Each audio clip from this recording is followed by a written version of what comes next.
Earlier this year, Visual Capitalist published this infographic showing the top 10 airline routes by revenue across the world. Sydney-Melbourne hit the top spot, generating $1.2 billion of revenue in just the first 6 months of 2023, followed by New York-London at $1.15 billion, Riyadh-Jeddah at just over $1 billion, and Dubai-Riyadh, my own personal weekly commute, at just under $1 billion. Now, at first glance, nothing seems out of the ordinary. These are very busy routes generating a lot of revenue. But if we scratch a little deeper, we start to see the limitations of this exercise and the complexity of route economics. So here are 3 things to consider when you're looking at that infographic. But before we get into that, as always, please make sure to like and share this video far and wide. It really helps me build a community.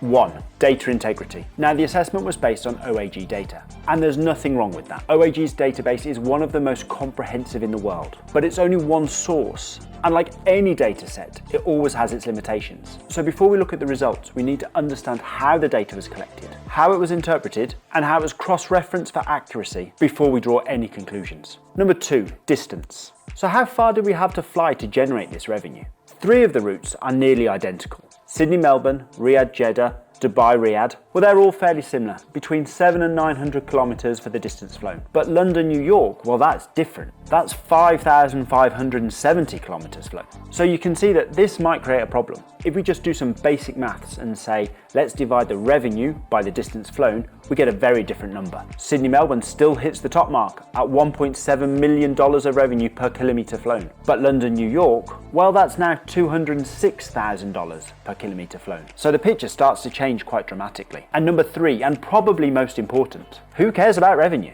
Now stop. Revenue is crucial and it's a great statistic, but it doesn't really tell us very much. What we're really interested in is the profitability of those routes. And that's calculated by taking all of the revenue and subtracting all of the costs. So that includes staff costs, fuel costs, airport charges, plus making allowances for aircraft costs, back office costs, sales and marketing costs. The list goes on and on. But crucially, this data is fiercely protected by the airlines and it is not for public consumption. And even if we could calculate it for a specific operator, that profitability is going to vary widely based on the individual airline's revenue and cost strategy. For example, look at Dubai-Riyadh. The profitability of that route is going to be very different for Emirates, a full-service carrier, versus Fly Dubai with its low-cost structure. Now, before you all leave the same comment, I am not saying that these routes are not profitable. The script for this video was written on a jam-packed Fly Dubai flight from Dubai to Riyadh, where for the price of the ticket, I probably could have flown back to Europe. But what I am saying is that route economics are really complicated and need careful analysis. Yes, understanding revenue is useful and the infographic is great, but there is so much more to it than that.